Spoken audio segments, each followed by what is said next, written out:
दोस्तों स्वागत है आप सभी का पाइथन के इस नए लेक्चर में, लेक्चर नंबर 8 में। और आज के इस लेक्चर में हम लोग बात कर रहे होंगे और सीख रहे होंगे नंबर्स के बारे में। मैथमेटिक्स मैंने आपको बहुत सिखा दिया, मैथमेटिक्स में ये होता है वो होता है, बहुत सारा चीज़ मैंने आपको बता दिया।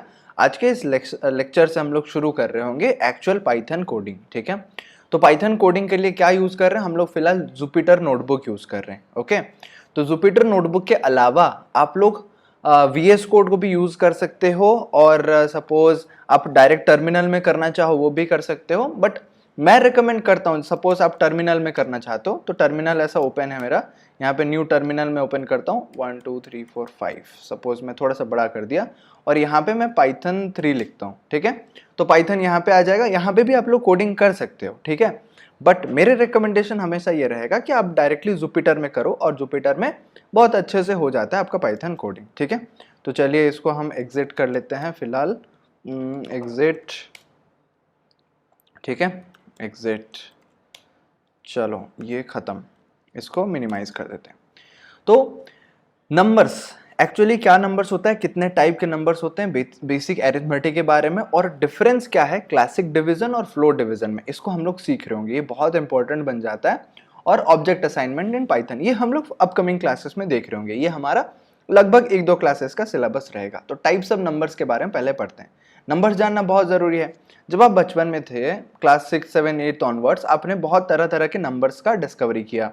एक होता है आपका नेचुरल नंबर, जो सबसे छोटा नंबर सेट होता है, जहाँ पे 1 से शुरू होता है आपका कैलकुलेशन। फिर आपने देखा कि 0 को ऐड कर लेंगे तो वो होल नंबर का सिस्टम हो जाएगा।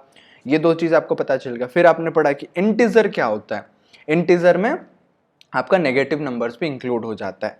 फिर आपने देखा कि रैशनल नंबर क्या होता है, जो फ्रैक्शंस वगैरह आते हैं, p/q फॉर्म में उसको लिख सकते हैं, वो सभी आपने पढ़ लिया। फिर बाद में अभी जो फिलहाल हम लोग पढ़ रहे हैं, यहाँ पे हम लोग इंटीजर्स देखेंगे, है ना। अब आगे क्लासेस में जाओगे तो और भी तरह तरह के कॉम्प्लेक्स नंबर्स के बारे में जानोगे, और उसका पॉजिटिव नेगेटिव कैसे होता है वो सब सीख रहे होगे। बट अभी फिलहाल के लिए हम लोग टाइप्स ऑफ नंबर्स देखते हैं। पाइथन में क्या क्या टाइप्स है? Python has various types of numbers, numeric literals, जो नंबर्स होते हैं। We will mainly focus on integers and floating point numbers. ये 2 टाइप से हम लोगों का मैक्सिमम सब चीज हो जाएगा। अब एक छोटा सा मैं जैसे पढ़ा रहा हूँ अभी, जैसे लाइव लेक्चर जैसा ही लग रहा है मुझे। मैं चाहता हूँ कि मैं डिस्कशन कर करके पढ़ाऊँ, अपना एग्जाम्पल शेयर करके पढ़ाऊँ। लंबा लेक्चर हो, छोटा लेक्चर हो, फर्क नहीं पड़ता। आप लोग एक अच्छे दोस्त को, एक अच्छे टीचर को, या फिर अच्छे एक बड़े भैया को देख के आप लोग पढ़ाई कर रहे हो, वो मैं मान के चलता हूँ। ओके, कम स्टूडेंट्स भी पढ़ रहे हो लेकिन अच्छे से पढ़ रहे हो। तो जब मैं 11th में पाइथन उस टाइम पे नहीं था, C++ था, लेकिन जो डेटा टाइप्स होता है वो तो लगभग सेम होता है। तो मुझे इंटीजर पूछा गया, मैंने इंटीजर बता दिया। बट मेरे जो कंप्यूटर के सर थे, उन्होंने पूछा कि बेटा फ्लोटिंग क्या होता है, मतलब फ्लोट क्या होता है। तो फ्लोटिंग का मैंने बताया था कि सर, जो चीज तैरता है ना उसको फ्लोटिंग बोलते हैं। मतलब उस टाइम पे वो डस्टर फेंक के मतलब बोले कि मैं मारूंगा, बट मारे नहीं। बोले कि नेक्स्ट टाइम से फ्लोटिंग अगर पूछा जाए, जो तैरता है वैसा मत बोलना। फ्लोटिंग का मतलब ये है कि डेसिमल पॉइंट, जहां पे कुछ डेसिमल के बाद कुछ आता है ना, जो भी चीज आता है, तो उसको हम लोग बोलते हैं फ्लोटिंग पॉइंट। समझ में आ गया? मैं आपको प्रैक्टिकल अभी रन करके भी दिखाऊंगा कोड वगैरह, बट आपको ये जानना जरूरी था। इंटीजर्स, इंटीजर्स क्या है बेटा? Integers are just whole numbers, positive और नेगेटिव। जितने होल नंबर्स में नंबर्स आते हैं ना, सब वही नंबर्स आएंगे, और उसका नेगेटिव भी आ जाएगा। जैसे यहाँ पे एग्जांपल दिया गया है, 2 and -2 are examples of integers. +2 तो आप जानते हैं वो होल नंबर के सेट में भी आता है, वो इंटीजर के सेट में भी आएगा, और साथ में -2 जो है वो इंटीजर सेट में आएगा, वो होल नंबर में नहीं आएगा। गॉट इट बेटा? Floating point numbers in Python are notable because they have a decimal point in them, है ना। वहां पे डेसिमल पॉइंट होता है। कैसा डेसिमल पॉइंट? 2.0 हो गया, वो एक डेसिमल नंबर है। -2.1 हो गया, ये एक डेसिमल नंबर है। तो डेसिमल मतलब उसको फ्लोट नंबर बोलेंगे, फ्लोटिंग नंबर। समझ में आ गया? अब ई जो होता है ना, वो एक्सपोनेंट को डिनोट करने के लिए लिखा जाता है। अब एक्सपोनेंट का क्या यूज होता है, आप लोग पूछोगे एक्सपोनेंट का क्या यूज होता है। सपोज 4e2 लिखा गया है। 4e2 का सिंपल ये मतलब है कि 4 × 10⁻², है ना। एक्सपोनेंट हम लोग कैसे लिखते हैं? सपोज मैं यहाँ पे इधर ही मैं आपको लिख के बताता हूं, ठीक है। यहाँ पे 4 मल्टीप्लाइड बाई 10⁻², ओके। ये चीज को हम लोग जब लिखेंगे ना 10⁻², तो इसको बोलेंगे हम लोग फ्लोटिंग, सॉरी एक्सपोनेंट। समझ में आ गया? Very good. चलो इसको वापस कर लेते हैं। Through this course we will mainly focus with integers and simple floating number types. ये दोनों चीज से बहुत चीज हो जाएगा, एक्सपोनेंट का उतना यूज नहीं है। Here is a table of the two main types, we will spend most of our time working with some examples. देखो एग्जांपल में क्या दिया गया है, यहाँ पे नंबर्स है 1, 2, -5, 1000, ये सारे एग्जांपल्स है किसके ना, हमारा टाइप है इंटीजर। तो इंटीजर टाइप के जो नंबर्स है ना वो इसको ऐसे बोलते हैं। अब दूसरा क्या बताया गया है, 1.2, -0.5, 2e2, 3e2, इसका मतलब है ये सब फ्लोटिंग पॉइंट्स है, एक्सपोनेंट वाले भी फ्लोटिंग पॉइंट्स में आ जाएंगे। Got it? चलो बेसिक एरिथमेटिक ऑपरेशन से शुरू करते हैं। ये 4-5 ऑपरेशन आपको दिखाई दे रहा है, इसको मैं समझाता हूँ।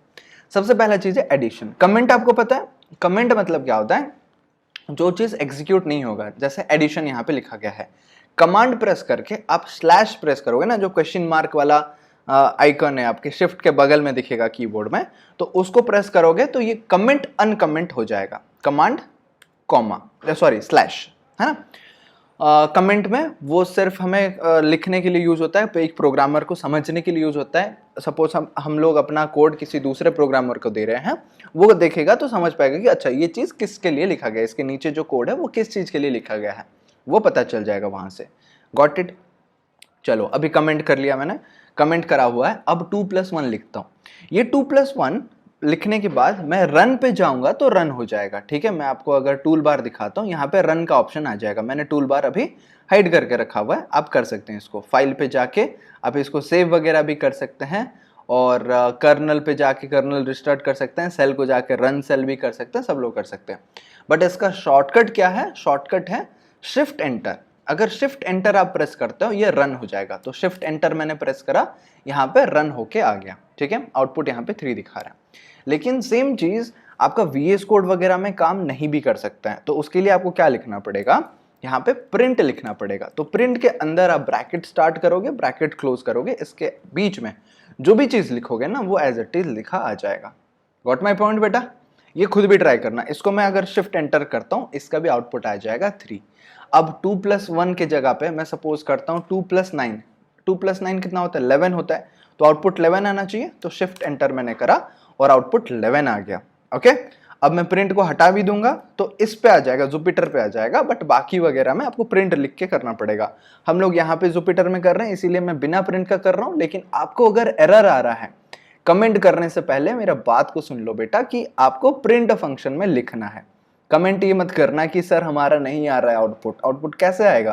क्योंकि आप प्रिंट फंक्शन नहीं लिखे हो। अगर नहीं आ रहा तो जुपिटर में करोगे, ऑब्वियसली आ जाएगा आउटपुट, उसमें प्रिंट लिखने का जरूरत नहीं है। Very good. चलो शिफ्ट एंटर मैंने करा, आउटपुट 11 आ गया।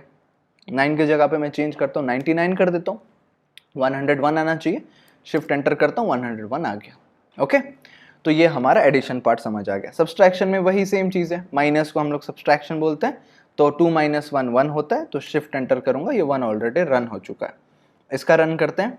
2 × 2 इंटू के लिए हम लोग स्टार यूज करते हैं। ठीक है, कीबोर्ड में आपको 8 की के ऊपर दिखेगा, इसको हम लोग स्टार बोलते हैं मल्टीप्लाई के लिए। 2 × 2 4 होता है। अब इसको वैल्यू भी मैं चेंज करूंगा। सपोज यहाँ पे लिख लेता हूँ 6 × 7 लिख लेता हूँ। 6 × 7 कितना होता है? 42। 42 आ गया हमारा आंसर। ओके, बिल्कुल सब आंसर आते चल रहा है। डिवीजन की बात करते हैं। अब डिवीजन में क्या होगा? स्लैश। तो अगर एक सिंगल स्लैश लिखते हो उसको डिवीजन बोलते हैं, बट डबल स्लैश लिखते हो तो उसको फ्लोर डिवीजन बोलते हैं। अब नॉर्मल डिवीजन और फ्लोर डिवीजन में क्या अंतर है ये अभी मैं आपको बताता हूँ। तो 3/2 क्या होता है बेटा? मैं अगर कैलकुलेटर भी निकाल लूँ, 3/2 मैंने करा। ठीक है, तो 3/2 1.5 आता है। बट अगर मैं फ्लोर डिवीजन करता हूँ 7/4, कैलकुलेटर में क्या आना चाहिए? तो 7/4 मैंने करा, 1.75 आना चाहिए। बट यहाँ पे क्या आ रहा है? ओनली 1 आ रहा है। तो फ्लोर डिवीजन हो रही है। तो फ्लोर डिवीजन का मतलब क्या होता है? जब आप किसी चीज को डिवाइड करते हो, जो क्वोशंट बच जाता है ना, रिमाइंडर की बात छोड़ दो, हम लोग पॉइंट डाल के उसको फर्दर डिवीजन नहीं करेंगे। जो आपका क्वोशंट आता है, वो क्वोशंट अगर आपको चाहिए तो हमें फ्लोर डिवीजन करना पड़ेगा। रिमाइंडर चाहिए, मॉड्यूलस का यूज करना पड़ेगा। 2 बात मैंने बता दिया। क्वोशंट चाहिए आपको, फ्लोर डिवीजन करना पड़ेगा। अगर मॉड्यूलस चाहिए मतलब रिमाइंडर चाहिए तब मॉड्यूलस करना पड़ेगा, मॉड्यूलो ऑपरेटर का यूज करना पड़ेगा। चलो डिवीजन से शुरू करते हैं। 3/2 हो गया, इसके जगह पे मैं सपोज 7/4 ही करता हूँ, है ना। यहाँ पे आ जाएगा 1.75 आंसर, 1.75 आ गया, आपको मिल गया। बट फ्लोर डिवीजन में हमें 1 मिल रहा है। Oh what just happened, last time I checked 7 divides by 4 equals 1.75। ये तो सही है, हमने यहाँ पे चेक करके बताया कि 1.75 आ रहा है अगर मैं सिंपल डिवीजन कर रहा हूँ। बट फ्लोर डिवीजन में अलग क्यों आंसर आ रहा है? The reason we get this result is because we are using floor division, the double slash operator two forward slashes. Forward slashes है दो ठो, truncates the decimal without rounding and returns an integer result. जो quotient वाला part है वो हमें मिल जाता है, ओके, विदाउट राउंडिंग। क्योंकि राउंड ऑफ करेंगे तो फिर ये हो जाएगा ना 2 हो जाएगा, बट 2 नहीं आता। डेसिमल पार्ट को ये हटा देता है, बाकी जो इंटीजर पार्ट बचा हुआ है वो इंटीजर पार्ट वो रिटर्न कर लेता है। समझ में आ गया? अभी अगर आपको रिमाइंडर चाहिए, सपोज मैंने 7 को 4 से डिवाइड करा, रिमाइंडर कितना आना चाहिए? तो 7 को 4 से डिवाइड करेंगे तो 4 1 जा 4 हो जाएगा, 3 रिमाइंडर बचेगा, तो 3 रिमाइंडर आना चाहिए। तो 3 रिमाइंडर कैसे मिलेगा? मॉड्यूलो ऑपरेटर से मिलेगा। So what if you want the remainder after revision? तो मॉड्यूलो ऑपरेटर को यूज करके, मॉड्यूलो क्या होता है? परसेंटेज होता है बेटा। तो 7 मॉड्यूलो 4 कर लोगे तो क्या मिल जाएगा आपको? ये 3 मिल जाएगा। समझ में आ गया? चलो इसको अगर मैं 3 डिवाइडेड बाई 2 करा था मैंने, 1.5 आ रहा था। देखो 3 डिवाइडेड बाई 2 कैलकुलेटर से करता हूँ, 1.5 आ रहा है। अगर मैं यहाँ पे डिवाइड भी करता हूँ, 3 डिवाइडेड बाई 2 करा मैंने, 1.5 आ रहा है। बट अगर फ्लोर डिवीजन करता हूँ कितना आएगा? 1 आ जाएगा। सो 3 फ्लोर डिवीजन 2, 1 आ रहा है आंसर। Very good. चलो नंबर को बड़ा कर देता हूँ, सपोज 7 करता हूँ। 7 डिवाइडेड बाई 2 कितना आना चाहिए? 7/2, 3.5 आ रहा है। तो फ्लोर डिवीजन क्या करेगा? डेसिमल पार्ट को हटा देगा, जो बचा हुआ है जो इंटीजर पार्ट है वो इंटीजर को रिटर्न करेगा। तो आंसर 3 आना चाहिए। तो 7/2 मैंने करा, इसको शिफ्ट एंटर करता हूँ, आंसर आ गया 3। वेरी गुड, वेरी गुड, सब एकदम सही से चल रहा है। 3/2 का मैंने बोला कि डिवाइड करने से 1.5 आ रहा है, फ्लोर डिवीजन करने से कितना आ जा रहा है? फ्लोर डिवीजन करने से 1 आ जा रहा है। बट मुझे चाहिए रिमाइंडर, कितना रिमाइंडर बच रहा है ताकि हमारा डेसिमल में आ रहा है। तो सिंपल मुझे क्या करना है? 3 मॉड्यूलो 2 करना है। ओके, 3 मॉड्यूलो 2 करता हूं तो रिमाइंडर 1 बचेगा। ऑब्वियसली 3 डिवाइडेड 2 करूंगा तो 2 1 जा 2, रिमाइंडर बचेगा 1, तो रिमाइंडर मिल गया 1। ओके, तो यहाँ पे जो था वो कर लेते हैं। 7 यहाँ पे, 4 यहाँ पे, मॉड्यूलो 3। 4 गोज इनटू 7 वंस, मतलब 4 1 जा 4, बचा 3 with a remainder of 3। The modulo operator returns the remainder after division. समझ में आ गया? ये चीज हमने क्लियर करा। अभी अगले क्लास में हम लोग एरिथमेटिक कंटिन्यूड बात कर रहे होंगे कि वहां पे और एरिथमेटिक ऑपरेशंस क्या क्या होते हैं। अभी आपको मैं शो नहीं करता हूँ, वो अगले क्लास में हम लोग डिटेल में बात करेंगे। मुझे उम्मीद है आपको पसंद आया होगा, समझ भी आया होगा जो हमने कॉन्सेप्ट डिस्कस किया, addition, subtraction, multiplication, division, floor division, modulo वगैरह, साथ में इंटीजर और फ्लोटिंग पॉइंट में क्या डिफरेंस होता है, बाकी जो है वो मैं आपको बता रहूंगा अगले लेक्चर में। तो पहली बार देख रहे हो तो जल्दी से चैनल को सब्सक्राइब कर दो। यहाँ तक वीडियो देख लियो, अच्छा लगा तो प्लीज जरूर से इस वीडियो को लाइक कर दो और एक प्यारा सा कमेंट करो कि क्या चीज आपको अच्छा लगा इस वीडियो से सीख के। मिल रहे होंगे अगले क्लास में, तब तक all the very best and जय हिंद।